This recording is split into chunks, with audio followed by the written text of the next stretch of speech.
नमस्कार दोस्तों, मैं आपका साथी अरुण कुमार श्रीवास्तव आपका इस नई वीडियो में स्वागत करता हूं। आज हम लोग बात करने वाले हैं पश्चिम बंगाल के बारे में, जो कि 2026 का चुनाव आने वाला है वहां पे, और 23 शुरू हो चुके हैं और 23 और 29 अप्रैल को वोटिंग होने वाली है वहां पे।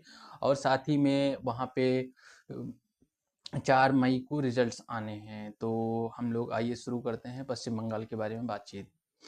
तो जैसा कि आप सभी जानते हैं कि बंगाल में 294 सीटों पर चुनाव होने हैं, और जिसमें से किसी भी पार्टी को अगर वहाँ पे अपनी सरकार बनानी है तो 200 में से 148 294 सीटों में से 148 सीटें लाने पर वो पार्टी वहाँ पे सरकार बना सकती है। और वहाँ पे मुख्यतः 3 पार्टीज के बीच में चुनाव होने वाला है। पहला तो है तृणमूल कांग्रेस और इंडियन नेशनल कांग्रेस और बीजेपी बीजेपी के बीच में। तो अब हम लोग बात करते हैं, सबसे पहले हम लोग बात करेंगे बंगाल राज्य की भौगोलिक स्थिति के बारे में। तो सबसे पहले हम लोग बंगाल राज्य की भौगोलिक स्थिति की बात करते हुए सबसे पहले हम जानते हैं कि इसका एरिया कितना है, और ये हमारे देश के कितने क्षेत्रफल को कवर करता है, और इसके आसपास कौन से राज्य हैं और कौन कौन सी देशों से सीमा साझा करता है। तो चलिए शुरू करते हैं। तो सबसे पहला बात ये कि बंगाल जो है, बंगाल का कुल क्षेत्रफल 88,752 वर्ग किलोमीटर है। और दूसरी बात ये कि ये जो है हमारी कंट्री का थर्ड लार्जेस्ट स्टेट है on the basis of area.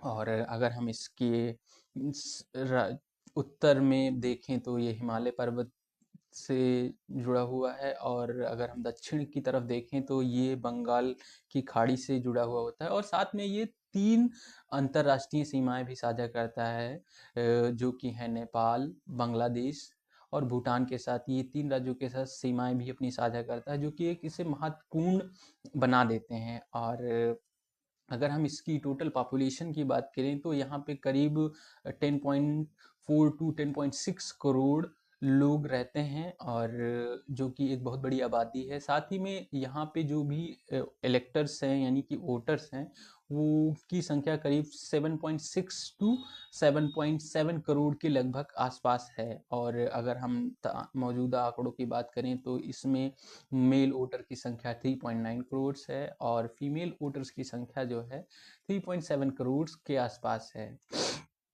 और यहाँ पे हम लोग और बात करेंगे, आगे बढ़ते हैं। अगर हम लोग इसमें जातिगत विषयों को बनाते हैं, आधार पर वोटर्स के हिसाब से बांटते हैं, तो यहाँ पे करीब 25 टू 30% जो है जनरल कैटेगरी के लोग रहते हैं, और साथ ही में 23 टू 24% यहाँ पे एससी के लोग रहते हैं। साथ में एससी और एसटी के 5 टू 6% लोग की पॉपुलेशन यहाँ पे रहती है। साथ में 27 टू 28% यहाँ पे माइनॉरिटीज भी रहती हैं। और अगर हम इस राज्य के बजट के बारे में बात करें तो यहाँ का बजट 18.5 लाख करोड़ का बजट है। इसकी कुल जीडीपी है 5.8। जीडीपी में कंट्रीब्यूशन, जो इंडिया की जीडीपी में कंट्रीब्यूशन करती है, ये करीब 5.8 टू 6% कंट्रीब्यूशन करती है। और यहाँ की ग्रोथ एक तरीके से स्थायी रूप से बढ़ रही है। और साथ में यहाँ के अगर हम लोग बात करें कि यहाँ पे जो है पर कैपिटा इनकम है, वो है 1.6 टू 1.7 लाख पर प्रति व्यक्ति आय है यहाँ पे। और अगर अभी के चुनाव को मद्देनजर रखते हुए हम लोग देखें यहाँ पे, तो चुनावी एजेंडा या मैनिफेस्टो कह सकते हैं, हम कहते हैं उसको। तो किन किन पार्टियों ने क्या क्या चुनाव में वादे किए हैं और किन किन बातों को लेकर वो चुनाव में बढ़ रहे हैं, इस पे हम लोग बात करेंगे। तो सबसे पहले हम लोग बात करते हैं तृणमूल कांग्रेस, क्योंकि जो कि वहाँ पे 14 साल से सिटिंग पार्टी है, और मुख्यमंत्री हैं ममता बनर्जी। और उन्होंने इस बार चुनाव में लक्ष्मी भंडार योजना और वेलफेयर स्कीम्स को लेकर चुनाव लड़े हैं। और साथ में हम आपको एक और इस पर ध्यान केंद्रित करना चाहते हैं, इस बात पर ध्यान केंद्रित करवाना चाहते हैं कि अभी आप पिछले दिनों में देखा होगा, ममता बनर्जी ने SIR के मुद्दे को लेकर सुप्रीम कोर्ट में अपील की और वहाँ से उनको जीत मिली।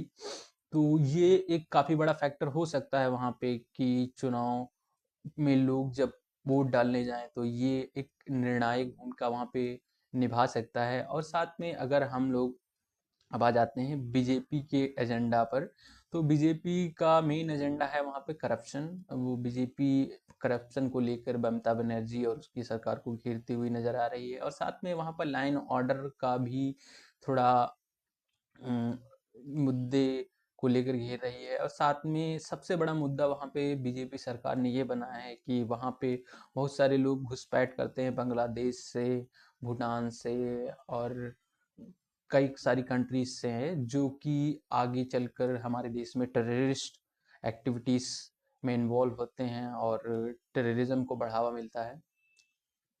ये इन सारे मुद्दों को लेकर घेर रही है सरकार को।